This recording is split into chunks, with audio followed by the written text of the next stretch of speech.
पहले हमारे दर्शकों को बता दीजिए कि the Bombay art society artist के लिए क्या करती है, किस तरह प्रमोट करती है, थोड़ा उस बारे में। बॉम्बे आर्ट सोसाइटी का ये इस साल का पहला आर्ट कार्निवल शो है। पिछले 135 साल से बॉम्बे आर्ट सोसाइटी कार्यान्वित है और बॉम्बे आर्ट सोसाइटी की वार्षिक कला प्रदर्शनी अभी हमारी जस्ट दो हफ्ते पहले जहांगीर आर्ट गैलरी में हुई, जहाँ पे करीबन 200 चित्रकार शिल्पकारों के कलाकृतियाँ प्रदर्शित की गई थी। बॉम्बे आर्ट सोसाइटी काफ़ी सालों से एक कला का चित्रकारों का प्रमोशन करते आई है। अलग अलग हम उपक्रम करते हैं, जहाँ पे जैसा कि यहाँ पे बॉम्बे आर्ट सोसाइटी का ये आर्ट कार्निवल जो था ये पिछले साल शुरू हुआ था। आर्ट कार्निवल का मुख्य उद्देश्य तो यही था कि ऐसे बहुत सारे चित्रकार शिल्पकार हैं जिन्होंने प्रदर्शन करना होता है, लेकिन ये पूरी आर्ट गैलरी नहीं ले पाते हैं, क्योंकि पूरी गैलरी का भाड़ा देना, रेंट देना सबके लिए थोड़ा सा, जो नए चित्रकार, उभरते हुए चित्रकार, उनके लिए थोड़ा सा मुश्किल होता है। इसलिए आर्ट कार्निवल का कंसेप्ट हमारा यही आया था कि एक ग्रुप शो जैसा रखे और इसके जो चार्जेस वगैरह है ये आर्टिस्ट को एक अफोर्डेबल कैटेगरी में रहेंगे। इस प्रकार का ये सोसाइटी का प्रयास है कि आर्ट कार्निवल से आर्टिस्ट अपनी कला को प्रदर्शित कर पाए और जो मोस्टली मेट्रो सिटीज़ में जो ऑडियंस है, आर्ट बायर्स है, आर्ट कलेक्टर्स है, चित्र खरीदार जो वर्ग है, वहाँ तक वहाँ तक पहुँचे। तो ये आर्ट कार्निवल का अगर आप देखा जाए तो यहाँ पे जो चित्रकार आए हैं ये सिर्फ बम्बई से ही नहीं है, लेकिन बाहर से भी काफ़ी चित्रकार है, इवन वेस्ट बंगाल से चित्रकार आए हैं। तो ये जो व्यासपीठ है, ये जो प्लेटफॉर्म है, एक ये कॉमन ऐसा मंच है कलाकारों के लिए अपनी कला प्रदर्शित करने के लिए। और पिछले साल हमने 5 आर्ट कार्निवल शो किए थे, जिसमें करीबन 200 चित्रकारों ने और शिल्पकारों ने सहभाग लिया और उनकी कला यहाँ बॉम्बे आर्ट सोसाइटी की जो प्रदर्शनी है आर्ट कार्निवल, इसमें प्रदर्शित की गई थी। इस साल का ये आर्ट कार्निवल पहला है और इसमें भी हमारी जो 2 आर्ट गैलरीज है, इसमें सारी उनकी कलाकृतियाँ प्रदर्शित है। और मैं आशा करता हूँ कि चित्रकार आगे भी बॉम्बे आर्ट सोसाइटी के आर्ट कार्निवल से अपनी कला का प्रदर्शन करते रहे। और हमारा सोसाइटी का मुख्य उद्देश्य यही है कि आगे चल के भी ऐसे शो जो एक कॉमन प्लेटफॉर्म है, मंच है कलाकारों के लिए, ये शुरू रहे। तो इस साल हमने ये पहला आर्ट कार्निवल के बाद अभी अप्रैल में एक आर्ट कार्निवल का आयोजन करना है और उसके बाद सितंबर में ऐसे इस साल 3 आर्ट कार्निवल होंगे। अभी ये पहला है, फिर दूसरा अप्रैल एंड में होगा और then 3rd art carnival will be in the first week of सितंबर इस साल। क्योंकि उसके बाद हमारी वार्षिक कला प्रदर्शनी आती है, जो भी एक अपने आप में बहुत बड़ा कला मेला होता है, जहाँ पे पूरे भारतवर्ष से कलाकार, चित्रकार, शिल्पकार अपनी कला भेजते हैं। तकरीबन हमारी 3000 चित्राकृति, कलाकृति ये आती है और उसमें से करीबन 200 से 250 कलाकृतियाँ का चयन होता है और चयन के बाद उसमें करीबन हमारे 48 अवार्ड्स, अलग अलग अवार्ड्स है, जिसमें गवर्नर्स अवार्ड्स है, बॉम्बे आर्ट सोसाइटी अवार्ड्स है, ये सारे दिए जाते हैं। तो ये जो हम कहेंगे कि ये कला का उत्सव जारी रहेगा पूरे साल भर। और ये आर्ट कार्निवल का जो हमारा कंसेप्ट था कि चित्रकारों को एक माफक, एक थोड़ा सा अफोर्डेबल रेट में पार्टिसिपेट करने को मिले, क्योंकि सभी चित्रकार पूरा गैलरी नहीं ले सकते, पूरा सोलो शो नहीं कर सकते। तो सब मिलके आए और यहाँ पे अपनी कला प्रदर्शित करें, यही हमारा एक उद्देश्य रहा है और वो आगे भी जारी रहेगा। जी सर, हमारे यहाँ आज हमारे जो अतिथि है प्रोफेसर प्रकाश विषय, ये इन्होंने पूरी अपनी जो लाइफ जर्नी है इसमें कला अध्यापन का काम किया है। रहेजा स्कूल ऑफ आर्ट में काफ़ी साल वो पढ़ाते थे, करीबन मुझे लगता है 30 साल से ज़्यादा वो अपना कला अध्यापन का काम करते हैं। और वो उसके साथ साथ अपना जो आर्ट जर्नी है, कला का प्रवास है, वो भी उनका शुरू है। ऐसे सीनियर चित्रकार, प्राध्यापक जिन्होंने जनरेशन्स तैयार किए हैं, जनरेशन ऑफ आर्टिस्ट तैयार किए हैं, वो हमारे साथ आज है। और आर्ट कार्निवल के बारे में, बॉम्बे आर्ट सोसाइटी के बारे में, वो काफ़ी साल से बॉम्बे आर्ट सोसाइटी से जुड़े हुए हैं। मैं चाहूँगा वो कुछ 2 शब्द कहे अभी आर्ट कार्निवल के बारे में। और सोसाइटी का जो प्रयास है चित्रकारों से जुड़ने का, उनको जुड़ा के लेने का, उनके बारे में।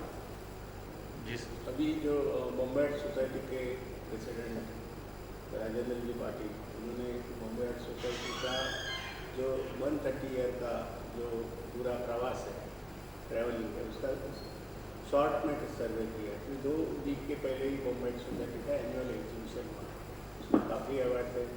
उसमें रुद्र अवार्ड है जो लाइफ अचीवमेंट अवार्ड है।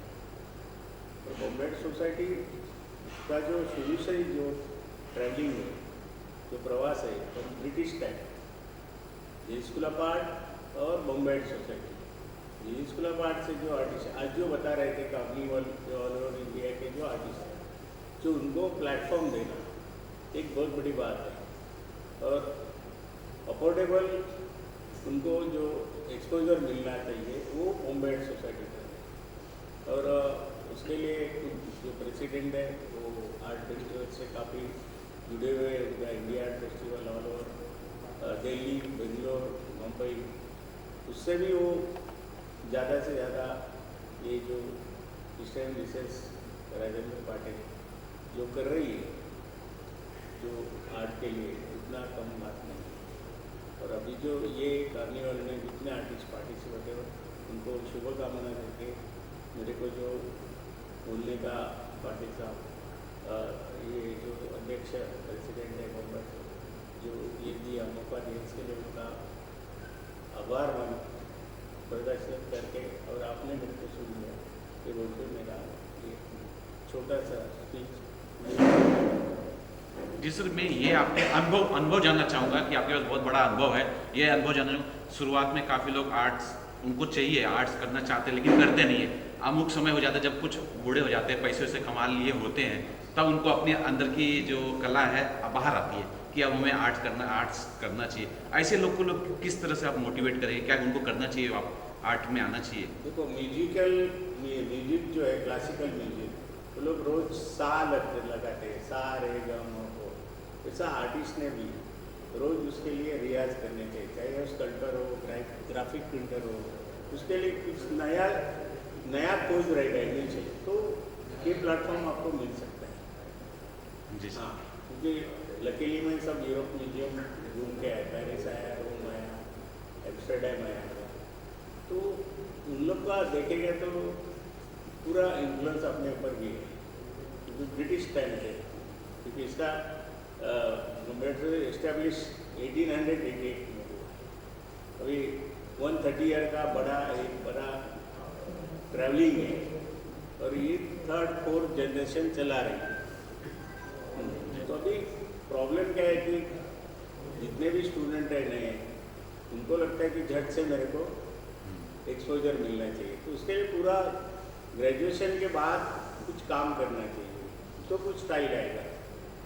हाँ, तो फिर एक्सपोजर एकदम आप शॉर्टकट ढूंढने के तो बहुत बड़ा प्रॉब्लम है। जो कला के लिए किया है, ये भी बहुत अपनी भारतीय कला के लिए, भारतीय चित्रकारों के लिए अभिमान, एक थोड़ा सा प्राउड मोमेंट है।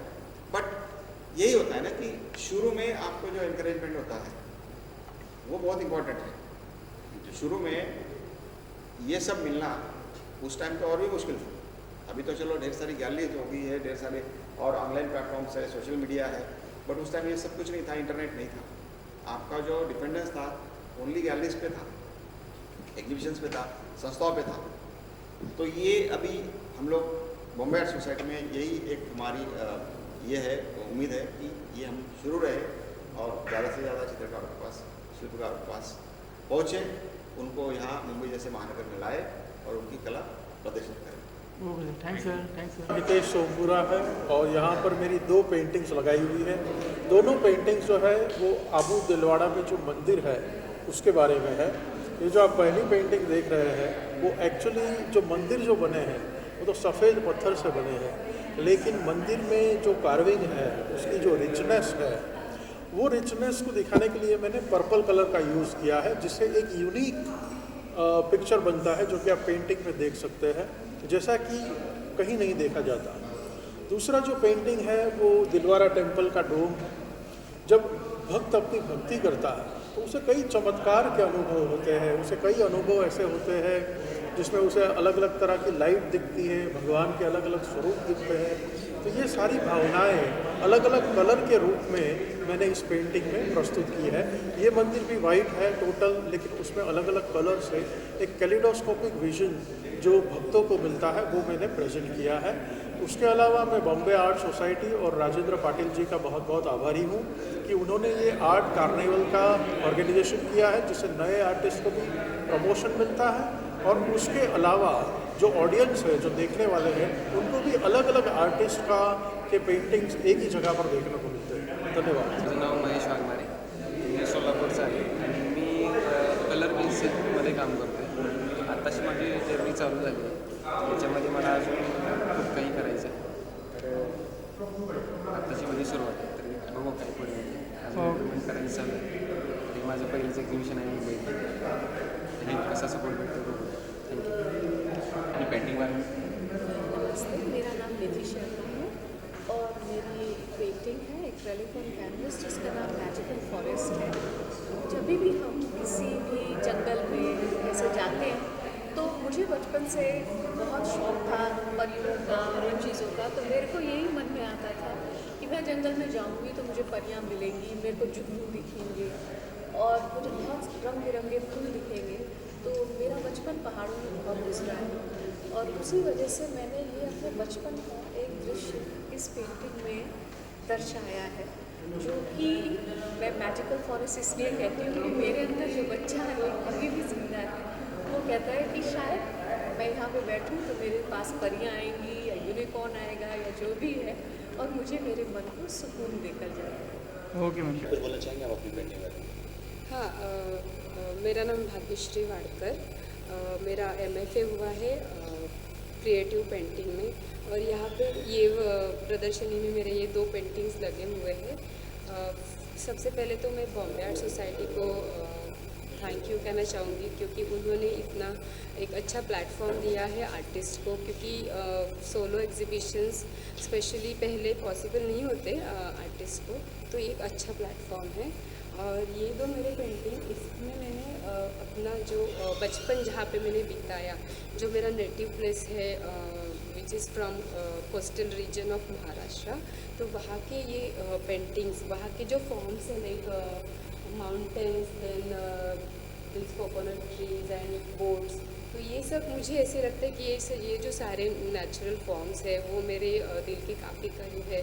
तो जब भी मैं पेंटिंग करती हूँ तो यही अभी के लिए यही फॉर्म्स रिपीट हो रही है और उसमें मैं अलग अलग टेक्निक्स में उसका एक्सपेरिमेंट कर रही हूँ। Thank you.